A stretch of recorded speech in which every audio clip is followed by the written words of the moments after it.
हलचल TV network और आप देख रहे हैं हलचल टीवी न्यूज़। हर हलचल पर नजर, हर हलचल की खबर। नमस्कार दर्शक मित्रों, हलचल टीवी न्यूज़ में आपનું हार्दिक स्वागत है। सीमरडा कृष्ण प्रणामी मंदिर समस्त सुंदर साथ आयोजक मंडल द्वारा तारीख 4 થી 10 ફેબ્રુઆરી દરમિયાન સુવર્ણ મહોત્સવનું આયોજન કરવામાં આવ્યું છે। આણંદના પેટલાદની બાજુમાં सीमरडा ગામમાં કૃષ્ણ પ્રણામી મંદિર सीमरडाની સ્થાપનાના 50 વર્ષ પૂર્ણ થતાં તારીખ 4 થી 10 ફેબ્રુઆરી દરમિયાન સુવર્ણ મહોત્સવ નિમિત્તે વિવિધ કાર્યક્રમોનું આયોજન કરવામાં આવ્યું છે, જે અંતર્ગત વિશેષ રૂપથી 108 બ્રહ્મવાણી પારાયણ, બ્રહ્મવાણી ચર્ચા, શ્રી કૃષ્ણ કથારસ, પ્રવચન, ભજન કીર્તન અને સાંસ્કૃતિક કાર્યક્રમોનું પણ આયોજન કરવામાં આવ્યું છે। આ કાર્યક્રમના આરંભ પ્રસંગમાં અક્ષરાતીત પૂર્ણ બ્રહ્મ પરમાત્મા શ્રી રાજજી મહારાજની સવારી તેમજ ગુરુજનોની શોભાયાત્રા કાઢવામાં આવી હતી। હિન્દુ ધર્મને વધુ સંગઠિત કરવા અને ધર્મની ધજા અને પ્રજ્વલિત કરવા માટે આ અવસરે નવતનપુરી ધામ જામનગરથી કૃષ્ણ પ્રણામી ધર્માચાર્ય અનંત શ્રી વિભૂષિત જગદગુરુ આચાર્ય શ્રી કૃષ્ણમણીજી મહારાજ, મંગલપુરી ધામ સુરતથી જગદગુરુ આચાર્ય શ્રી સૂર્યનારાયણ દાસજી મહારાજ તથા કાલિંગ પોંગ મંગલધામથી શ્રી મોહન પ્રિયાચાર્યજી મહારાજ, કૃણાલથી શ્રી જગત રાજજી મહારાજ, સુરત માનવ મંદિરથી શ્રી લક્ષ્મણ જ્યોતિજી મહારાજ, દિલ્હી શક્તિનગરથી પરિમસ ખીજી મહારાજ, માંગરોલીથી શ્રી શ્રી આનંદદાસજી મહારાજ, બરોડાથી ધવલ કિશોર મહારાજ, મુંબઈથી રચિતા સખીજી પદ્માવતી પુરી, પન્નાથી શ્રી યોગેશભાઈ મહારાજ વિભિન્ન સ્થાનેથી સંત, ગુરુજન, વિદ્વાન અને જન પધારીને ધર્મલાભ પ્રદાન કરશે।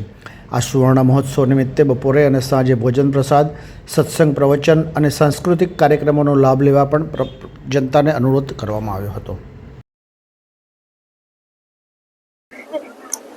આજે सीमरडा पेटलाद जिल्ला आनंद એ ખાતે શ્રી કૃષ્ણ પ્રણામી મંદિરના સ્વર્ણ મહોત્સવનું એક વિશેષ આયોજન આરંભ થયેલ છે। શોભાયાત્રા, બ્રહ્મવાણી, શ્રી તારતમ સાગરના 108 પારાયણ અને સભા, આ આયોજન ખૂબ સરસ રીતે અહીંના આયોજકોએ કર્યું છે અને આમાં વિભિન્ન સ્થાનોથી સંત મનીષીઓ પધાર્યા છે અને વિભિન્ન ક્ષેત્રોમાંથી ભક્તજનો સુંદર સાથ પધારેલા છે। શ્રી કૃષ્ણ પ્રણામી સંપ્રદાયમાં આ રીતના કાર્યક્રમોનું આયોજન વિભિન્ન સ્થાનોમાં થતું હોય છે। શ્રી કૃષ્ણ પ્રણામી સંપ્રદાય એટલે પૂર્ણ બ્રહ્મ પરમાત્મા શ્રી કૃષ્ણ પ્રત્યે સમર્પિત રહેનાર એ શ્રી કૃષ્ણ પ્રણામી છે। કૃષ્ણ પ્રણામી ન પુનર્ભવાય, આવા પ્રસંગો શાસ્ત્રોમાં આવે છે।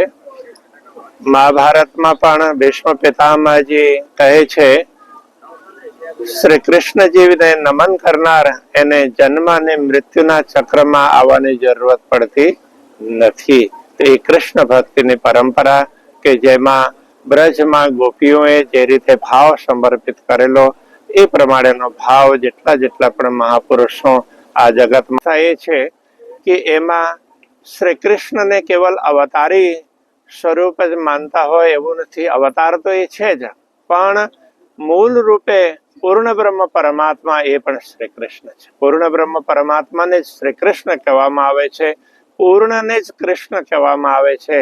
તો એ વાતને ચરિતાર્થ કરવાનું કાર્ય શ્રી કૃષ્ણ પ્રણામી સંપ્રદાય કરે છે।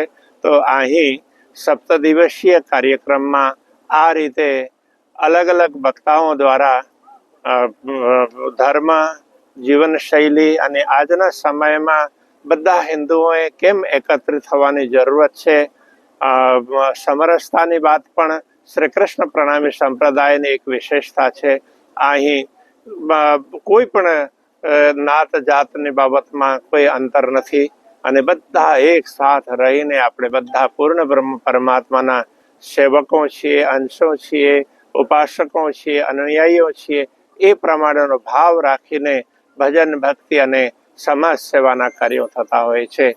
તો આ વિશેષતા શ્રી કૃષ્ણ પ્રણામી સંપ્રદાયની છે અને આ 7 દિવસીય કાર્યક્રમમાં આ અંગે જણાવવામાં આવે છે। बोलो श्री कृष्ण प्रणामी धर्म की जय। आप सबों को यह जान करके बहुत खुशी होगी, भारतवर्ष की यह दिव्य धरती गुजरात प्रांत पेटलाद के पास सिमरड़ा गांव, जहां पर श्री कृष्ण प्रणामी धर्म का एक मंदिर की प्रतिष्ठा का 50वें वर्ष के उपलक्ष्य में स्वर्ण जयंती महोत्सव का आयोजन किया गया है। इस आयोजन में सदगुरु श्री देवी चंद जी और महामती प्राणनाथ जी महाराज, जो दोनों कलयुग के अंदर में निष्कलंक बुद्धावतार के रूप में अवतरित हुए और अवतार धारण करने के बाद में दिव्य परब्रह्म परमात्मा श्री कृष्ण का संदेश उन्होंने जन जन तक पहुंचाने का एक सफल प्रयास किया। उस प्रयास में जो उनके द्वारा अवतरण किया गया एक ग्रंथ है, जिस ग्रंथ का नाम है तारतम वाणी तारतम सागर श्रीमुख वाणी। उसी तारतम सागर ग्रंथ का 108 पारायण का भव्य आयोजन किया गया है। आपको जान करके बहुत बड़ी खुशी होगी। यह जो एक ग्रंथ है, इस ग्रंथ के अंदर में इतनी बड़ी महिमा है कि जो इस ग्रंथ को दर्शन करें उनको भी कल्याण होता है, पारायण पाठ करें उनको भी कल्याण होता है, श्रवण करें उनको भी कल्याण होता है। और पारायण पाठ करने के बाद में इस ग्रंथ में से जो दिव्य संदेश पारायण के बाद में, पूजा के बाद में जो चारों दिशाओं के अंदर में, 10 दिशाओं के अंदर में फैलते हैं, उससे मानव मात्र ही नहीं बल्कि प्राणी मात्र का कल्याण होता है। उसी कल्याण के हेतु श्री कृष्ण प्रणामी धर्म के अनुयायी जो हमारे सिमरड़ा के सुंदर साजी हैं, अपने मंदिर के स्वर्ण जयंती के उपलक्ष्य में 108 पारायण का भव्य आयोजन किया है। श्री कृष्ण प्रणामी धर्म के पीठाधीश्वरों को और संत महात्मा गुरुजनों को बुला करके इस आयोजन में 4 चांद लगा रहे हैं।